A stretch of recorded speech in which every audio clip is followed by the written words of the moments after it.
warahmatullahi wabarakatuh. Perkenalkan, saya Fahmi Ismail Latif Esos. Saya adalah guru di SMA Negeri 3 Sampang, sekaligus mahasiswa PPG dalam jabatan tahun 2021 Angkatan 4 di LPTK Universitas 11 Maret Surakarta. Hari ini, Senin tanggal 6 Desember 2021, saya akan melaksanakan uji kinerja atau UKIN video pembelajaran secara luring di SMA Negeri 3 Sampang. Berikut ini uji kinerja saya. Selamat menyaksikan.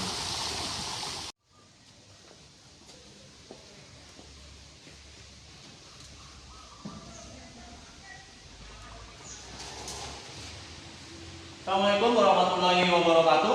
Waalaikumsalam warahmatullahi wabarakatuh. Selamat pagi semuanya. Pagi. Apa kabar kalian hari ini? Alhamdulillah baik. Alhamdulillah, semoga kalian selalu sehat, walafiat, selalu mendapat lindungan dari Allah Subhanahu Wa Taala dan dijauhi dari segala macam wabah penyakit yang sedang melanda dunia saat ini. Oke, sebelum kita mulai pelajaran pada pagi hari ini, saya minta ketua kelas untuk memimpin doa. Ketua kelasnya siapa? Oke, silakan Radit ya. Sebelum kita memulai pembelajaran pada pagi hari ini, marilah kita berdoa bersama-sama. Berdoa mulai.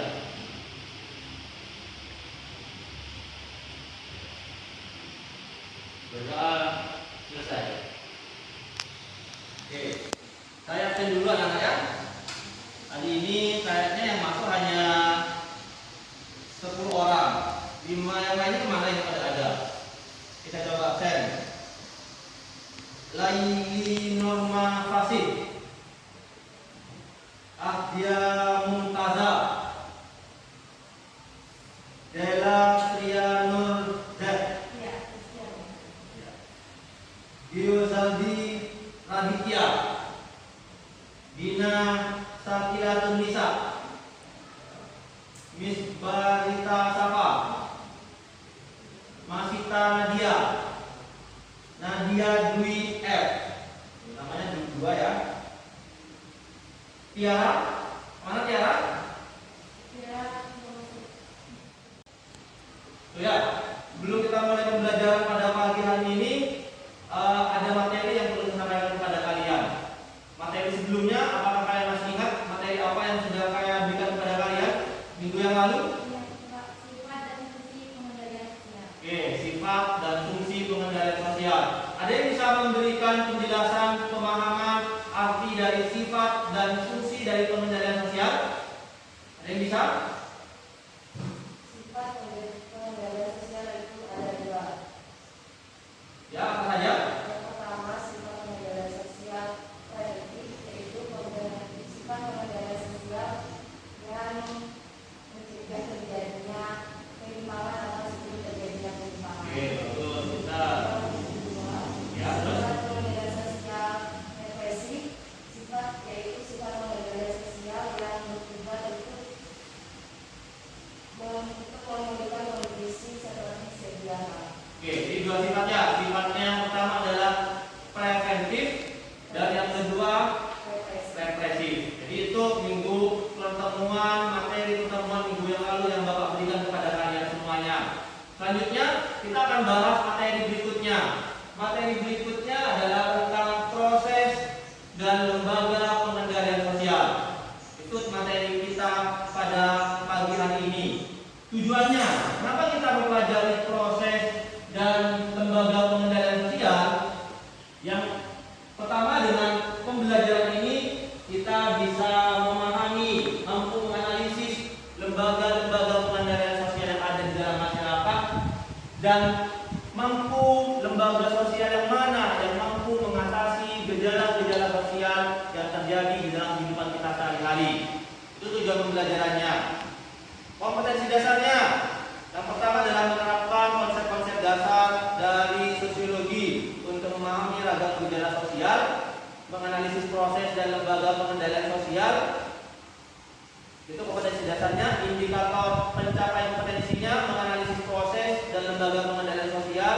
Yang kedua, indikator pencapaian kompetensinya adalah menganalisis masalah proses dan lembaga pengendalian sosial. Kompetensi dasar itu tadi kompetensi dasar pengetahuannya. Berikutnya adalah kompetensi dasar tampilannya, mengaitkan realitas sosial dengan menggunakan konsep-konsep dasar sosiologi untuk mengenali berbagai gejala-gejala sosial di masyarakat. Indikator pencapaian kompetensi keterampilannya menyajikan analisis kasus permasalahan-permasalahan yang terjadi dalam proses dan lembaga-lembaga pengendalian sosial. Berikutnya tujuan pembelajaran sosial. Tujuan pembelajarannya adalah melalui pendekatan saintifik menggunakan model pembelajaran problem based learning, kalian akan mampu menganalisis proses dan lembaga pengendalian sosial di berbagai bidang disiplin ilmu dengan penuh tanggung jawab, dengan kerja keras dan karakteristik positif yang dilandasi dengan iman dan takwa kepada Tuhan Yang Maha Esa. Itu tujuan pembelajarannya anak-anak ya. Ini contoh tesnya. Linknya nanti bisa kalian lihat ya. Ini contoh tes yang akan saya berikan, game yang akan saya berikan kepada kalian di LMS di lembaran yang sudah saya berikan kepada kalian semuanya. Ada link WordWall.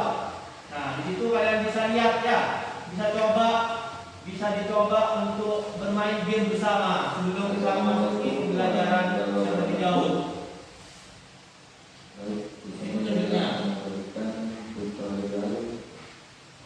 Cara mengerjakan kuis yang berbasis skill dalam sebuah website. Pertama-tama kalian nanti akan diberikan link atau bisa juga scan barcode yang diberikan oleh pendamping. Nanti kalian akan diberikan soal atau clue di sini, dan yang di bawah ini tiga ini adalah jawaban. Kalian tinggal milih di antara jawaban-jawaban tersebut. Saya berikan contoh di sini tentang produksinya kafe. Di sini kita bisa memilih contoh-contoh. Jika benar, maka akan tertentang seperti ini. Oke. Karena yang pertama ini. Selanjutnya tentang proses atau cara pengendalian sosial. Proses pengendalian yang pertama atau cara pengendalian yang pertama adalah dengan cara koersi, kekerasan. Ya, di PowerPoint di slide di hadapan kalian sudah dipaparkan bahwa proses atau cara pengendalian sosial yang pertama adalah cara koersi atau kekerasan, menekankan pada ancaman yang menggunakan kekerasan. Tujuannya agar pelaku jerah, agar pelaku tidak lagi mengulangi perbuatan yang tidak baik yang melanggar aturan. Di slide itu ada contoh pedagang kaki lima protes unjuk rasa karena lapaknya digusur, dilanjutkan oleh Satpol PP. Polisi dengan terpaksa memukul dan menendang, menembak para demonstran yang sengaja menyerang aparat keamanan. Satpol PP mengatur pedagang kaki lima yang melanggar peraturan. Itu proses atau cara pengendalian sosial yang pertama. Yang kedua adalah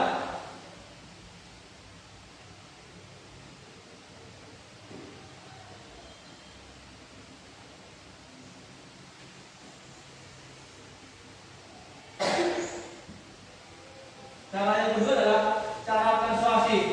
Cara persuasif ini membujuk dan mengajak serta membimbing agar perbuatan kita sesuai dengan aturan-aturan yang berlaku di masyarakat. Jadi yang pertama, proses cara pengendalian sosial yang pertama adalah cara koersi, ya, dengan cara melakukan tindakan kekerasan agar kondisinya pulih seperti sedia kala.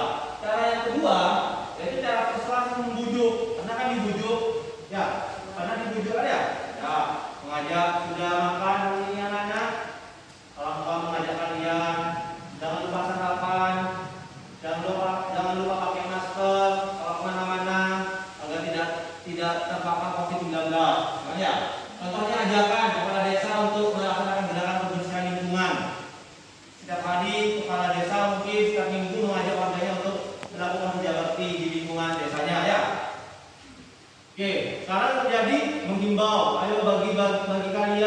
yang merasa ingin membantu masyarakat di Lumajang yang terkena dampak El Nino Gunung Semeru, mengajak memberikan bantuan. Bantuannya apa?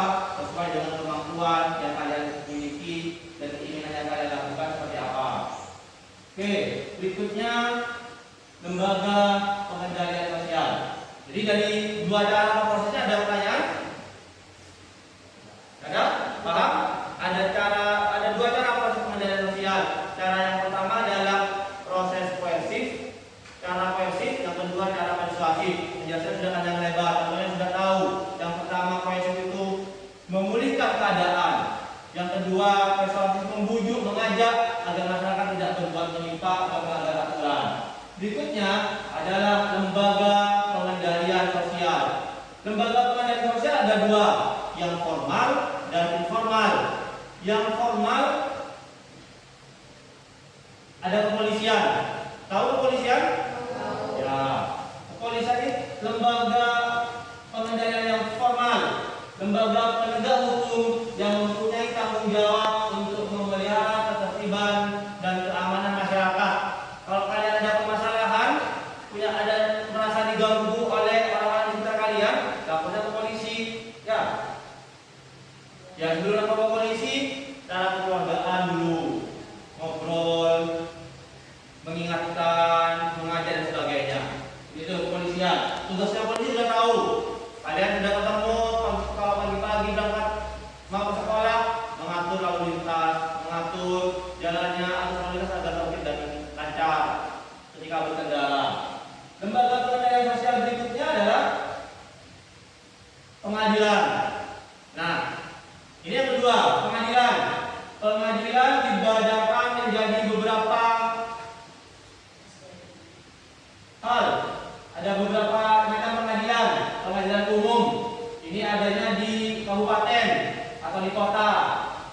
Pengadilan tinggi itu ada di provinsi, tingkatannya yang lebih tinggi, dan pengadilan yang lainnya yang lebih tinggi ada Mahkamah Agung. Itu jenisnya. Fungsinya menyelesaikan masalah pidana dan perdata bagi warga sipil. Ketika kalian ada permasalahan, lapornya ke polisi, diproses dan sebagainya, baru dibawa ke pengadilan. Langkah-langkahnya dan tahapan-tahapannya seperti itu. Oke, tujuan dan yang lainnya bisa kalian baca nanti. Ini tujuan-tujuan dari penjatuhan sanksi hukum dapat dilihat dari dua aspek masyarakat dan aspek terdakwa. Jadi pengadilan memutuskan hukum, memutuskan suatu perkara itu dilihat dari dua aspek masyarakat dan aspek terdakwa. Ya. Yang ketiga ada pengadilan agama, pengadilan militer, dan pengadilan tata usaha serta kejaksaan. Itu lembaga kedua, itu pengadilan. Yang ketiga pendidikan. Nah, yang kan saat ini sedang dijalani, lembaga pendidikan ini bisa menjadi sarana pengendalian sosial. Kenapa lembaga pendidikan bisa menjadi sarana pengendalian sosial? Karena dalam pendidikan itu mengajarkan berbagai macam hal, memberikan sosialisasi dan pemahaman berbagai macam hal, ya. Misalnya ada dasar etika dalam pendidikan, berfungsi sebagai pengendalian sosial dalam pendidikan. Ingat, ada konsep semboyan dalam dunia pendidikan, ingaso sungkulodo, ingmadio bangun karso, tuturi handayani. Ini semboyan dan slogan dalam lembaga pendidikan yang sudah terkenal dan sudah berdarah daging kepada seluruh masyarakat. Di muka memberi teladan, di tengah-tengah membangun semangat, dan di belakang memberikan pengaruh. Itu semboyannya lembaga pendidikan. Ya. Sistem menurut Undang-Undang Nomor 20 Tahun 2003 menyebutkan bahwa fungsi pendidikan nasional mengembangkan kemampuan dan membentuk watak serta peradaban bangsa yang bermartabat dalam rangka mencerdaskan kehidupan bangsa. Itu tujuannya, mengembangkan potensi kalian. Kenapa kalian semuanya bersekolah? Karena ingin memiliki mimpi-mimpi dan cita-cita ya. Nah, lembaga pendidikan memfasilitasi itu, berusaha mengembangkan potensi didik yang ada pada diri kalian, dikembangkan, diasah. Oh, kalian nanti harus kemampuannya di sini seperti ini. sebagainya. Tuh ya. Berikutnya lembaga informal. Di lembaga formalnya ada kepolisian, ada pengadilan, dan ada lembaga pendidikan. Ada pertanyaan lembaga formal? Kepolisian sudah tahu kan ya?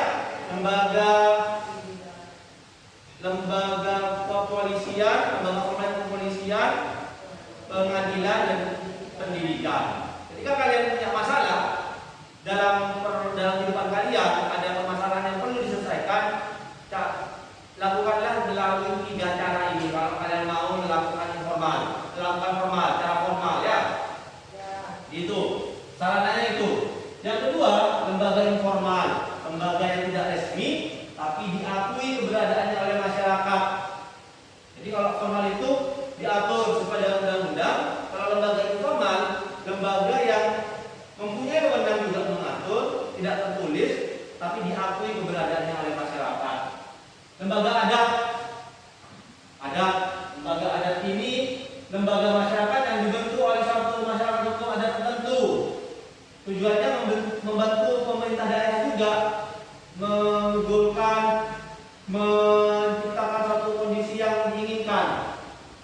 Adat di desa kalian ada lembaga adat, lebih kepada masyarakat yang tinggalnya pedalaman. Kalau di perkotaan sudah enggak ada lembaga adat ya.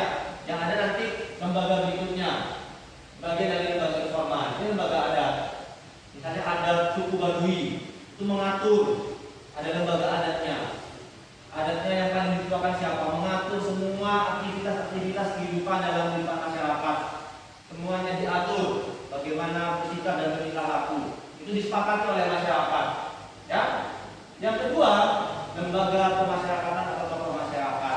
Ini ada dalam lembaga dan dalam kehidupan kalian ya. Ada tokoh masyarakat di tempat kalian? Ada. Siapa tokoh masyarakat itu? Bisa RT karena dipilih, dianggap orang yang cakap dan mampu kan ya. Namanya tokoh masyarakat.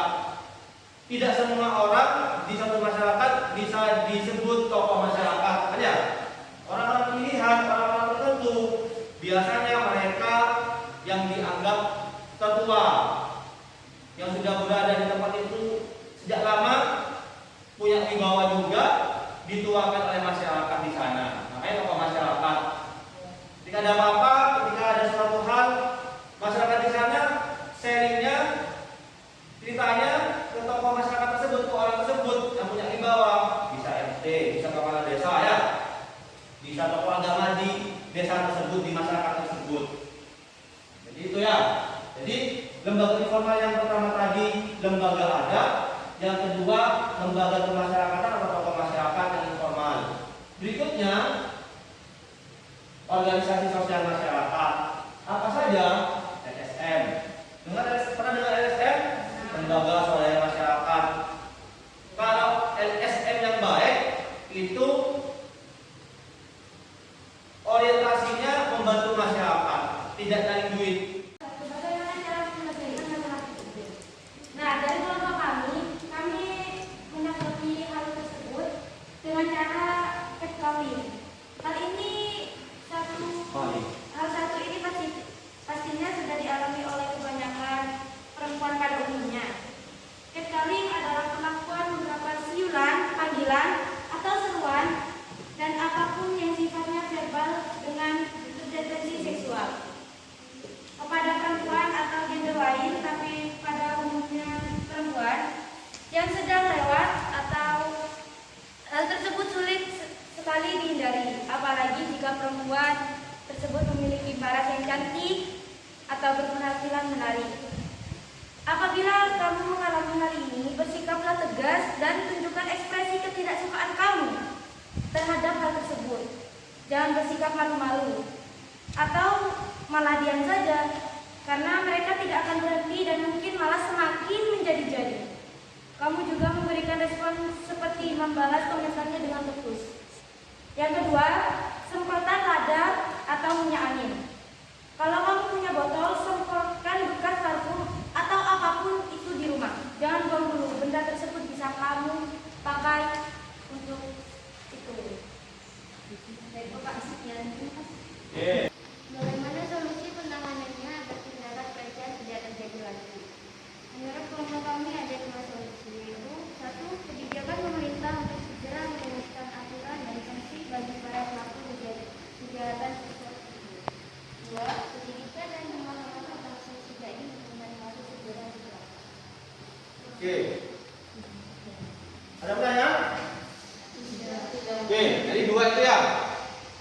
ada beberapa hal.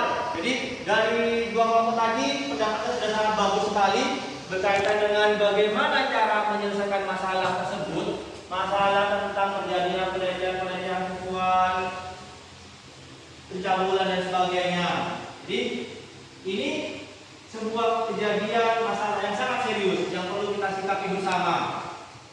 Menimbulkan rasa tidak nyaman bagi individu di dalam kehidupan masyarakat ketika beraktivitas. Otomatis kan kalian takut, was-was. Jadi kalian harus benar-benar selektif, jangan percaya kepada orang yang baru dikenal. Ya, media yang kalian miliki, HP kalian itu menjadi candu, bisa menjadi candu berbahaya buat kalian. Ya. Kenalan yang Instagram, WA, Facebook dan sebagainya yang baru dikenal jangan mau diajak, jangan mau ketemuan karena korbannya banyak di sini ada. Korbannya banyak dan sebagainya. Efeknya juga luar biasa, dibawa kabur, ada sampai terbunuh dan sebagainya. Jadi bagaimana cara menjauhkan diri kalian dari agar terhindar dari pelecehan seksual, korban pencabulan? Jaga penampilan yang sopan, jangan berkerudung tapi pakainya tetap menonjolkan lekuk tubuh kalian. Itu perempuan ya. Yang laki-laki juga ada yang suka menonjolkan lekuk tubuhnya, mungkin karena berotot, sispek. Ya kan sering lihat kan ya? Iya. Bukan hanya perempuan, yang laki-laki itu juga sama, dijaga penampilannya. Yang kedua, jangan percaya penuh. Jadi jangan percaya ada siapapun.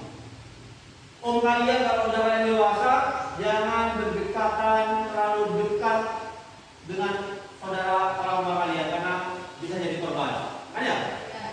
Punya mungkin pasukan setan. Orang tua yang tadi kan kasusnya orang tua menghamili anaknya, mencabuli anaknya. Kan itu sudah tidak aman lagi kan ya? Jadi kalian harus sudah waktu usia kalian sudah usia beranjak dewasa. Luar biasa. Jadi solusinya yang saya tangkap dari semuanya ini, jaga penampilan, jangan percaya penuh terhadap orang yang baru, hindari obrolan-obrolan menonton hal-hal yang berbau porno, karena bisa menyebabkan rasa ingin tahu yang luar biasa. Benar tak? Ya, tadi jangan lihat yang porno-porno ya. Tak boleh, karena rasa ingin tahu yang nanti tinggi. Berani bersikap tegas kepada siapapun, berani bersikap tegas. Oke? Paham? Oke, jadi kita hari ini sudah mempelajari banyak hal, proses atau cara dan lembaga pengendalian sosial. Sebelum saya ke langkah pembelajaran berikutnya terkait dengan lembaga pengendalian sosial. Dari lembaga pengendalian sosial yang ada formal dan informal, lembaga pengendalian mana yang ingin kalian, yang menurut kalian cocok dan pas? Kalian ingin jadi seperti apa? Oke, silakan.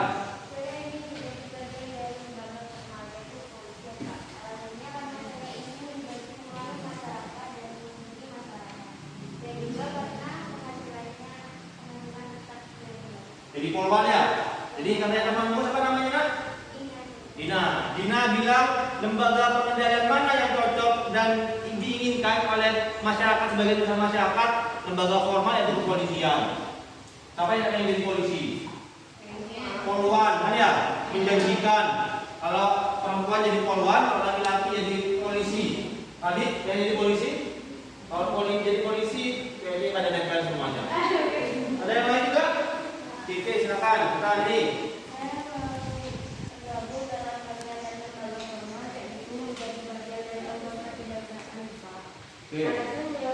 Karena saya ingin menyelidiki kasus dan penuntasan kasus yang menantang seperti korupsi dan juga penghasilan daerah.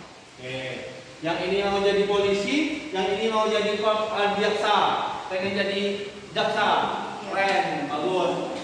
Kita semuanya keren. Ada lagi? Oke, silakan. Saya ingin jadi bagian dari lembaga norma yaitu pengadilan. Pengadilan. Kenapa?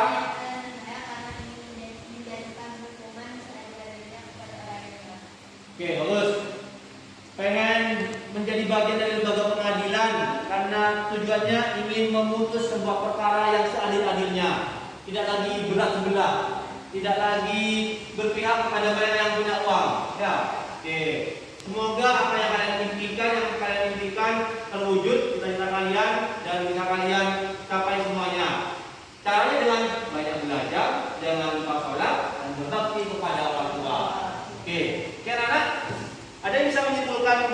kita pada hari ini? Oke, silakan.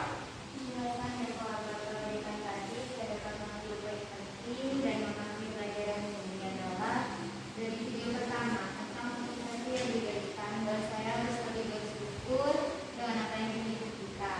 Karena di luar sana masih banyak orang yang memiliki kekurangan dan ingin menjadi seperti saya, yaitu sekolah.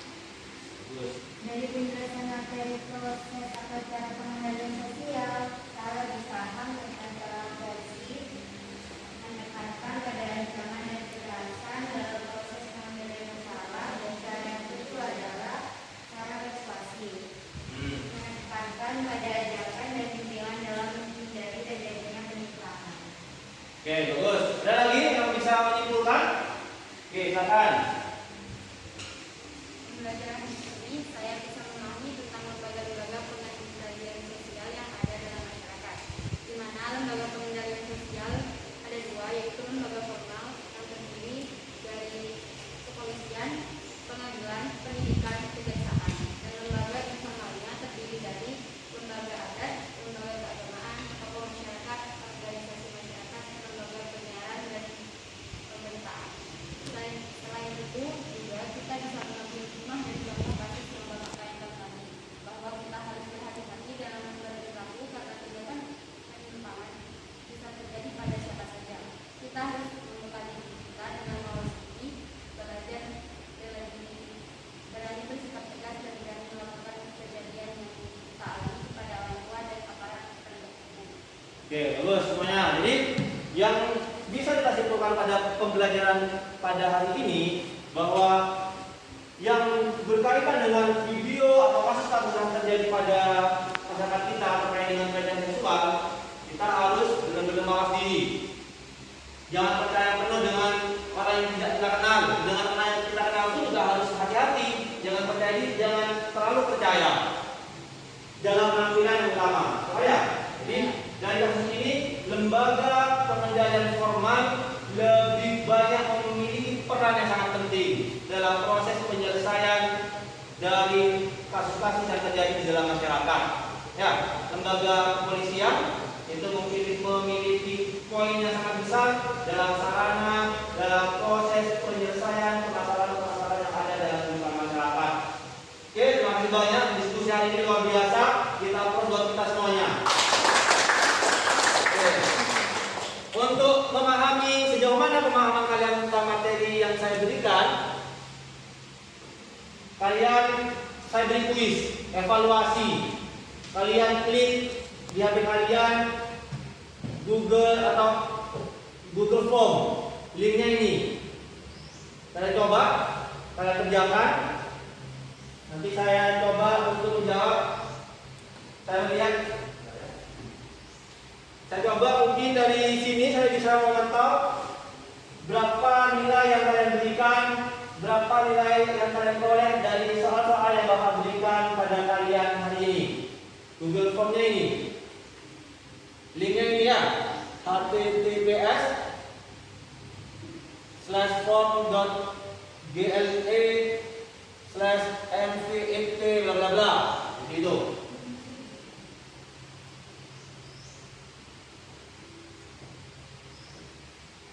Coba ya, kerjakan. Nanti akan secara otomatis rekam berapa nilai yang kalian peroleh pada saya.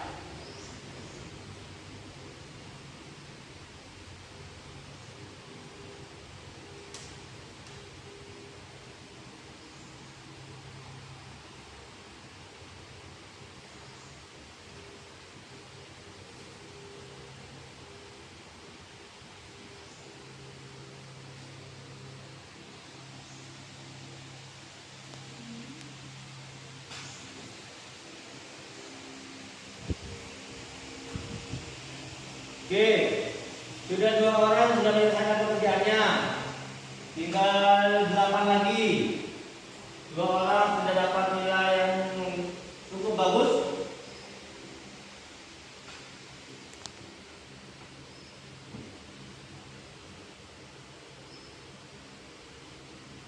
Oke, sudah ada 4 siswa, semuanya bagus nilainya.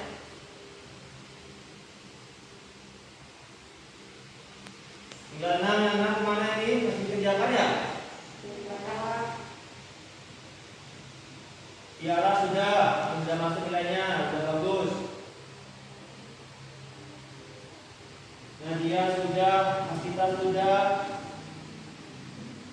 Isbarita sudah,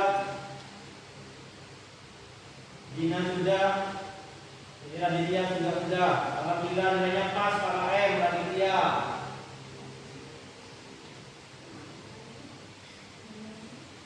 Tinggal 4, akan dikerjakan.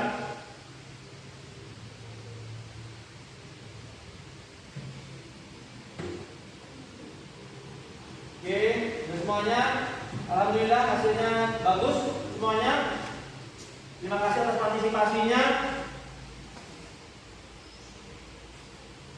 Dari hasil yang saya tangkap dari Google Form yang saya berikan pada kalian semuanya rata-rata data KKM. Ada yang KKM 1 Raditya, lebih semangat lagi belajarnya.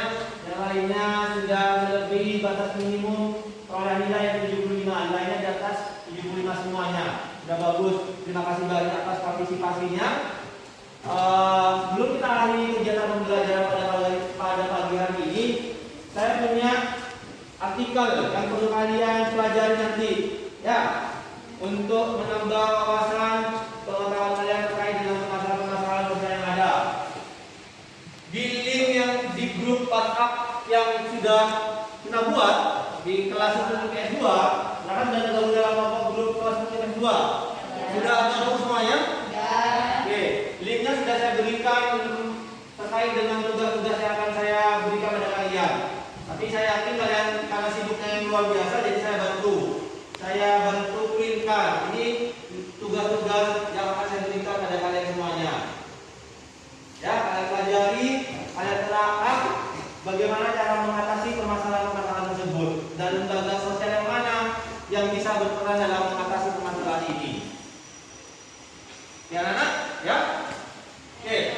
Tugas itu kalian bawa kerjakan di rumah. Pertemuan berikutnya kita bahas bersama-sama, ya. Oke. Terima kasih banyak atas waktunya. Sebelum kita mengakhiri kegiatan pembelajaran pada hari ini, saya minta ketua kelas Radit untuk memimpin doa.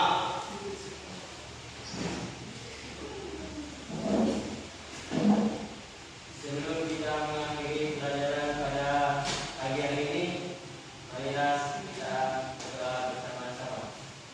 Berdoa mulai.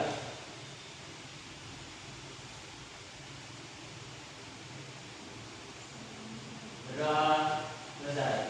Terima kasih banyak. Hati-hati di jalan kalau mau pulang. Jangan lupa jaga diri, jaga kesehatan, dan tetap semangat mengikuti kegiatan pembelajaran berikutnya. Terima kasih.